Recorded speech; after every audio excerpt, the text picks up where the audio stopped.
Hello, Archibald Chesterfield III here, back to paid watch reviews.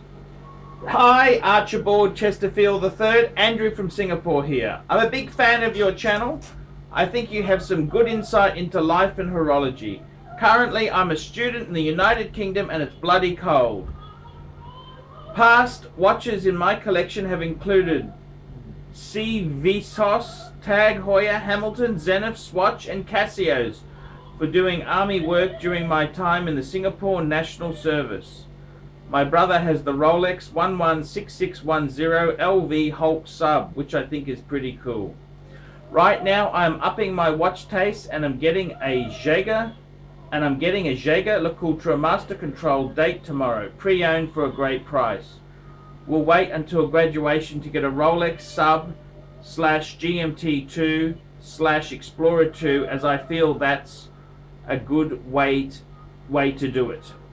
My question is, what is your opinion on the 5-line Tudor Pelagos model 25600TN? It retails for about £3,000, but you can get it for maybe £2,500. I like the look of it, and the color blue is so striking, but I have yet to try it on in store as it's been bloody freezing lately.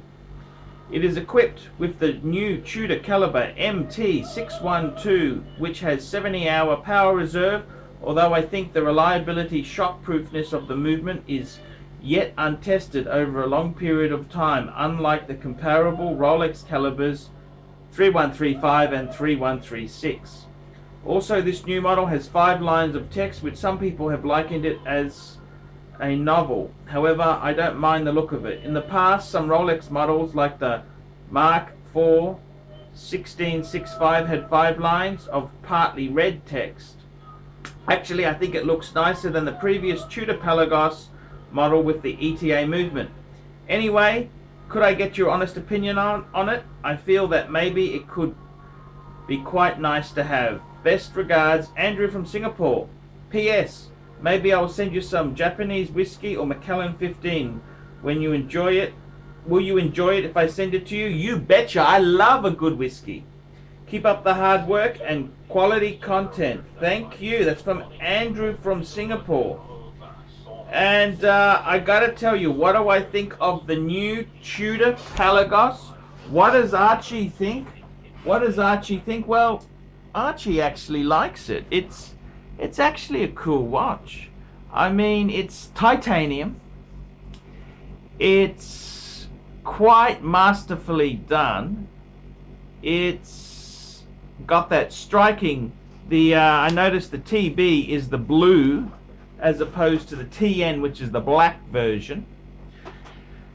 It's got that beautiful snowflake type hands like the Tudors of a bygone era. But for that money there, I think personally, I got to be completely honest with you, I like it. I think Tudor is amazing value for money. I mean, I would much rather have a Tudor than a Tag Heuer any day of the fucking week. And I got to be completely honest with you, Tudor is cool stuff. Tudor makes cool stuff. And I don't mind the fact that Tudor uses an ETA. So my kind of advice to you is maybe the ETA versions may be better bang per buck. You're spending £2,500. Well, I got to be completely honest with you. That's £2,500 for not much more. Maybe you could get an Explorer 2, pre-owned Explorer 2, the 40mm. That'd be my cup of tea. I think that'd be better value for money. That'd hold its value more. You're not going to lose. But you got to decide, do you really want this latest and greatest Tudor? It is a cool watch. It's very fucking cool. I love the look of it. It's very refined. I think, you know, I don't know if you fuckers can remember, but Tudor went through a really bad spot where they had some really ugly fucking watches. The Hydronaut, they were just fucking boners, absolute boners of watches. Fuck, they were awful.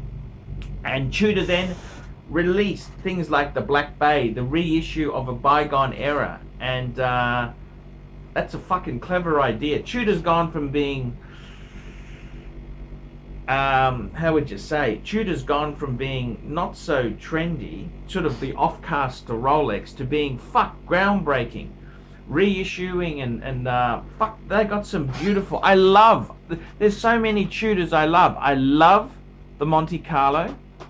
I just sold a Tudor Grand Tour, which is, I gotta be honest with you, I think the Monte Carlo is a little bit too big, a little bit thick, whereas the Grand Tour is just such a cool sports sort of watch, chronograph. They're good bang per buck. Good, very, very good bang per buck. The Pelagos itself there, it's a fucking cool watch. I love the way it doesn't look like a Rolex. The hands there doesn't use the Mercedes hands. It uses that snowflake. And it's really, really, really cool.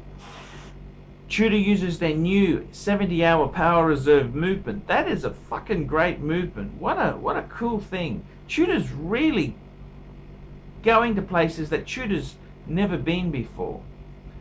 What do I think? Look, I think it's a great watch. Tudors are great. But if you're buying one, you're using your hard-earned cash, I'd probably go a pre-owned Rolex, because it's better bang per buck.